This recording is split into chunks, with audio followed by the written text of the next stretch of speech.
한 부자가 있었습니다. 비싼 옷을 입고 날마다 잔치를 열고 호화롭게 먹고 마시며 살았습니다.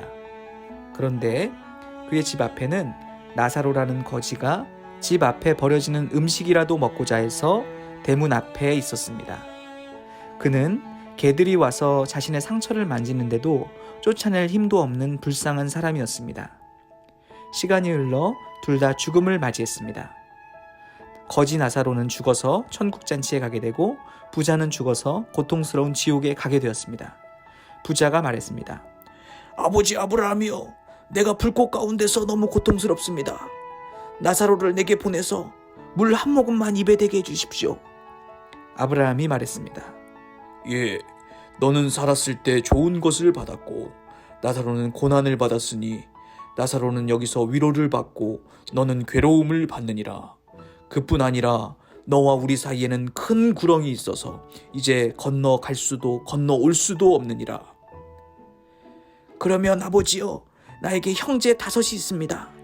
그들에게 나사로를 보내서 천국과 지옥을 증언하게 하여 내 형제들이 이 지옥에 오지 않게 해주십시오. 그들에게 이미 하나님의 말씀이 있으니 들을지니라. 아닙니다. 만일 죽은 나사로가 살아서 그들에게 나타나면 그들이 그 기적을 보고 놀라서 회개할 것입니다. 그들이 하나님의 말씀을 듣지 않으면 어떤 기적을 보인다 하더라도 그들은 듣지 않을 것이다. 지난주 우리는 누가복음 16장의 옳지 않은 청지기의 비유에 대해서 나눴습니다. 이 땅에서의 삶 그 이유가 있고 그 이유를 잘 준비해야 되는데 그것은 물질을 어떻게 잘 사용해야 되는가에 대해서 우리가 나눴습니다.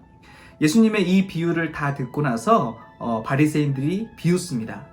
왜냐하면 그들은 돈을 좋아하는 자들이기 때문이다라고 성경은 말하고 있습니다.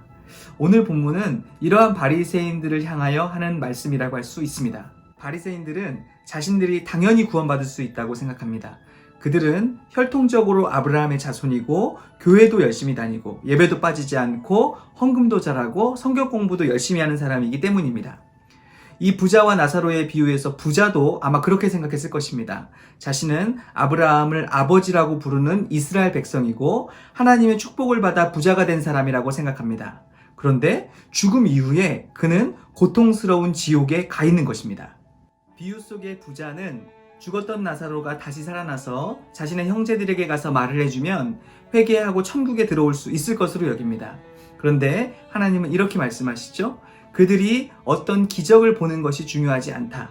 하나님의 말씀이 이미 선포되고 있는데 그 말씀을 듣지 않으면 천국에 들어올 수 없다 라고 말씀하십니다. 비유 속의 부자와 나사로는 왜 이렇게 죽음 이후에 운명이 갈렸을까요? 단순히 나사로는 생전에 불행을 겪어서 천국에 가고 부자는 생전에 좋은 것을 누렸기 때문에 지옥에 간 것일까요? 그것은 성경의 가르침이 아닙니다. 중요한 것은 하나님의 말씀이 들려질 때 한 사람은 들었고 한 사람은 듣지 않았던 것입니다.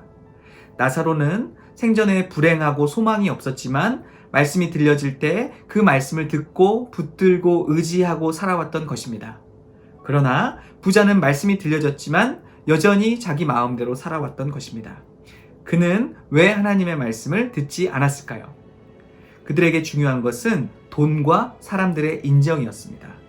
그것 때문에 교회 다니고 그것 때문에 예배를 드렸고 하나님의 말씀은 필요하지 않았던 것입니다. 그래서 하나님의 말씀을 듣지 않았던 것입니다. 우리는 언제 누군가의 말을 귀 기울여 듣죠? 우리가 부족하다고 생각할 때, 우리가 그것을 잘 모른다라고 여길 때, 우리가 그 내용이 필요할 때, 또한 말하고 있는 상대가 내가 소중히 여기는 사람이거나 내가 존중하는 사람일 때 그 말을 잘 귀 기울여 듣습니다. 사람들은 비유 속에 나오는 부자처럼 놀라운 기적을 보면 하나님을 더 잘 믿을 것이라고 생각합니다. 그러나 오늘 본문은 우리가 하나님을 더 잘 믿는 것은 하나님의 말씀과 관련이 있다라고 말하고 있습니다. 그래서 하나님의 말씀이 들려질 때 정말 잘 귀 기울여 듣고 있는가를 점검하라고 가르칩니다. 교회에 나오고 예배도 드리고 헌금도 하고 봉사도 하지만 하나님은 전혀 필요하지 않다라고 여기고 있다라면 우리는 하나님의 말씀을 하찮게 듣고 여전히 내 방식대로 살아가고 있는 여기 나오는 부자와 바리새인과 같은 사람일 것입니다. 이 시간에 우리는 하나님의 말씀을 듣고 있는 내 태도를 점검하고 혹시 나도 하나님이 필요하지 않고 하나님의 말씀을 하찮게 듣고 있다라면 성령님께서 우리의 마음을 만져주셔서 우리가 하나님을 정말로 필요로 하는 사람, 그래서 하나님의 말씀을 귀 기울여 듣고 그 말씀대로 살아가기를 노력하는 사람이 되도록 도와달라고 기도하였으면 좋겠습니다.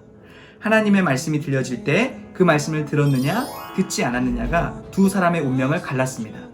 그리고 갈라진 운명은 영원히 바뀔 수 없습니다. 부자와 나사로의 비유입니다.